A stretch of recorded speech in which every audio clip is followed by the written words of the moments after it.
Y Indian cinematic universes are failing. तो जहां Hollywood को एक अलादीन का चिराग मिल गया है अपने बॉक्स ऑफिस कलेक्शन को आसमान में पहुंचाने का, जहां बड़े बड़े स्टूडियो सोलो मूवी से ज्यादा पैसा लगा रहे हैं सिनेमैटिक यूनिवर्स को बनाने में, क्योंकि उन्हें ये पता है कि यहाँ से उनका पैसा रिटर्न आएगा। तो देखो सिनेमैटिक यूनिवर्स का कॉन्सेप्ट कुछ इस हिसाब से काम करता है कि जहाँ किसी सिनेमैटिक यूनिवर्स में 10 मूवीज है जिसमें से 7 अच्छी है और 3 बुरी है, तो उन 7 अच्छी के चलते वो 3 बुरी मूवीज भी बॉक्स ऑफिस पे अच्छा खासा कलेक्शन कर लेती है। फॉर एग्जाम्पल मार्वल की कई सारी मूवीज ले लो जो कि दिखने में एवरेज है, बाकी मूवीज जैसी नहीं है, लेकिन वो बाकी की बदौलत अच्छा काम कर लेती है, अच्छा पैसा कमा लेती है। इस वीडियो में कई जगह मैं मार्वल का एग्जांपल लेने वाला हूं, क्योंकि मार्वल सिनेमैटिक यूनिवर्स इस दुनिया का सबसे बड़ा और सबसे सक्सेसफुल सिनेमैटिक यूनिवर्स है।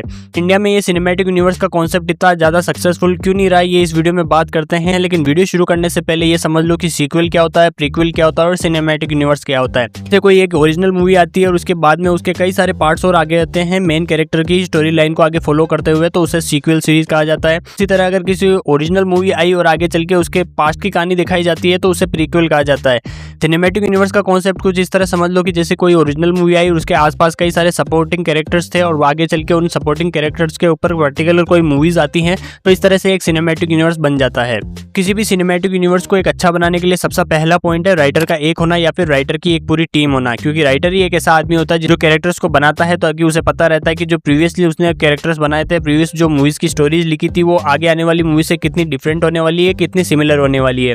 For example Marvel cinematic universe में ज्यादातर कैरेक्टर जो है स्टैन ली ने लिखे थे उनके पार्टनर्स के साथ मिलके, तो उन्हें पता रहता है कि कौन सा कैरेक्टर कितना डिफरेंट है, कितना सिमिलर है, ताकि हर कैरेक्टर की स्टोरी लाइन अलग अलग हो, किसी में कोई सिमिलरिटी देखने को ना मिले। लेकिन इंडिया में ऐसा नहीं होता। इंडिया में कई सारे कैरेक्टर्स हैं जिनकी स्टोरी लाइन एक जैसी फील होती है, जैसे कि वाईआरएफ स्पाई यूनिवर्स में टाइगर रेबल बन जाता है और लेकिन फिर भी देश की सेवा के लिए आगे रहता है। उसी तरह वॉर मूवी के अंदर भी ऋतिक रोशन का कैरेक्टर रेबल बन जाता है और बाद में बोलता है कि देश की सेवा के लिए मैं हमेशा आगे रहूंगा। पठान मूवी के अंदर शाहरुख खान का कैरेक्टर एक बार के लिए रेबल बन जाता है और वो भी देश की सेवा के लिए आगे रहता है। इस तरह की सिमिलरिटीज हमें कैरेक्टर्स में देखने को मिलती है, जिससे कि पब्लिक बोर हो जाती है। दूसरा सबसे बड़ा पॉइंट है कास्टिंग का सही होना। तो चाहे इंडिया का सिनेमैटिक यूनिवर्स हो या फिर हॉलीवुड के सिनेमैटिक यूनिवर्स हो, किसी भी सिनेमैटिक यूनिवर्स में एक एक्टर एक से ज्यादा कैरेक्टर प्ले नहीं कर सकता अनलेस वो एक मल्टीवर्स हो। लेकिन इंडिया में अभी तक मल्टीवर्स का कॉन्सेप्ट आया नहीं है।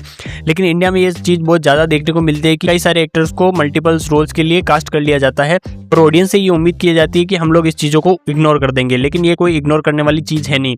For example YRF spy universe की मूवी टाइगर जिंदा है में एक एक्ट्रेस ने एक नर्स का रोल प्ले किया था और आगे चल के 2019 में वॉर मूवी में उन्होंने ऋतिक रोशन के टीममेट का रोल प्ले किया था। और ये चीज रोहित शेट्टी के कॉप यूनिवर्स में बहुत ज्यादा देखने को मिलती है। कई सारे एक्टर्स ने मल्टीपल रोल्स किए हैं, जैसे सिंघम मूवी के अंदर जो आदमी विलन था वो आगे चल के सिम्बा मूवी के अंदर एक वकील बन के आता है। सिंघम रिटर्न्स के अंदर जो एक जर्नलिस्ट होती है वो सिम्बा मूवी में जज बन के आती है। सिम्बा मूवी के अंदर जो एक बंदा रेपिस्ट का कैरेक्टर होता है वो आगे चल के सूर्यवंशी में एक पुलिस वाले के बेटे का रोल प्ले करता है। रेड डॉग के हॉरर यूनिवर्स में भी एक कास्टिंग इशू देखने को मिलता है, जहां स्त्री मूवी में कृति सेनन ने एक गेस्ट अपीयरेंस की थी, लेकिन आगे चल के भेड़िया मूवी में उन्हें लीड एक्ट्रेस के रूप में चुना गया था। कास्टिंग के ऊपर इनको ध्यान देने की बहुत ज्यादा जरूरत है। तीसरा सबसे बड़ा पॉइंट है विजन का क्लियर ना होना। मार्वल सिनेमैटिक यूनिवर्स की शुरुआत हुई थी तब इन लोगों का विजन जो है क्लियर था कि इस यूनिवर्स को कितना बड़ा बनाना है, कितना सालों तक चलाना है। तो इनके पास एक बहुत बड़ी अपॉर्चुनिटी ये थी कि इनके पास जितने भी कैरेक्टर्स है उन सबकी एक ओरिजिनल ऑलरेडी मौजूद थी।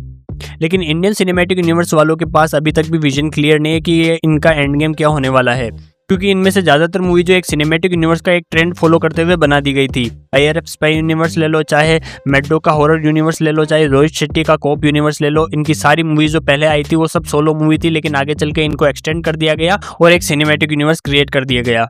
तो इन लोगों का विजन क्लियर नहीं है कि हमें कहाँ जाके रुकना है और कहाँ जाके इसको और ज्यादा आगे बढ़ाना है। चौथा जो पॉइंट है वो ये है कि कैरेक्टर डेवलपमेंट की कमी। तो देखो इंडियन सिनेमैटिक यूनिवर्सेस में ये चीज बहुत ज्यादा देखने को मिलती है कि हमें किसी भी कैरेक्टर का डेवलपमेंट देखने को नहीं मिलता है, जैसा कि हमें हॉलीवुड की मूवीज में देखने को मिलता है। क्योंकि देखो कोई भी कैरेक्टर है ना शुरू से परफेक्ट नहीं होता है, वो फेल होता है, वो सीखता है और आगे बढ़ता है। और इंडियन सिनेमैटिक यूनिवर्सेस में अगर पास्ट की कहानी दिखाई भी जाती है तो एक फास्ट फॉरवर्ड तरीके से दिखा दी जाती है, जिससे कि ऑडियंस इमोशनली उससे कनेक्ट नहीं हो पाती। और मैं यहाँ पर ओनली हीरो के कैरेक्टर डेवलपमेंट की बात नहीं कर रहा, क्योंकि साथ साथ विलेन के कैरेक्टर डेवलपमेंट की और सपोर्टिंग एक्टर्स के कैरेक्टर डेवलपमेंट की भी जरूरत होती है, जिससे कि ऑडियंस जो स्टोरी से ज़्यादा कनेक्ट हो सकती है।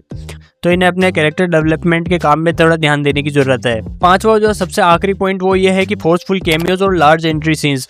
पता नहीं क्यों इंडियन सिनेमैटिक यूनिवर्स के क्रिएटर्स को ये लगता है कि किसी भी मूवी में कोई जबरदस्ती का कैमियो घुसा के इनकी मूवी सुपरहिट हो जाएगी या फिर बहुत ज़्यादा फेमस हो जाएगी। ये कैमियोज जो है 1-2 मिनट के नहीं होते हैं, 7-8 मिनट का इनका टाइमलाइन मिलता है फाइट करने का, इन्हें डायलॉगबाजी करने का और अपनी अपकमिंग मूवी का प्रमोशन वो इसी मूवी में कर ही देते हैं। लेकिन इनके कैमियोज की जरूरत ना तो स्क्रिप्ट में होती है ना मूवी में होती है। तो ये होता है कि ट्रेलर के साथ ही इनके कैमियोज का अनाउंसमेंट कर दिया जाता है, जिससे क्या होता है कि इनकी मूवीज की हाइप से ज्यादा इनके कैमियोज की हाइप बन जाती है, जिससे एक ओरिजिनल मूवी जो है वो पीछे हट जाती है। तो मेरी इंडियन सिनेमैटिक यूनिवर्स के क्रिएटर से एक रिक्वेस्ट है कि इन कैमियोज को थोड़ा कम किया जाए और स्टोरी पे ज्यादा ध्यान दिया जाए, ताकि ऑडियंस उनसे कनेक्ट हो सके।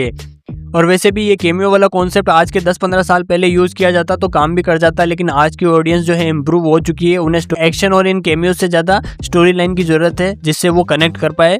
इस वीडियो में मेरा किसी भी स्टूडियो से, किसी भी मेकर से या किसी भी एक्टर के लिए हेट नहीं था। वीडियो पसंद आई हो तो लाइक कर देना, कमेंट कर देना, और मैं चाहता था तो इस वीडियो को और लंबी कर सकता था, लेकिन आज के वीडियो में सिर्फ इतना ही। मिलते हैं नेक्स्ट वीडियो में, till then keep watching cinema.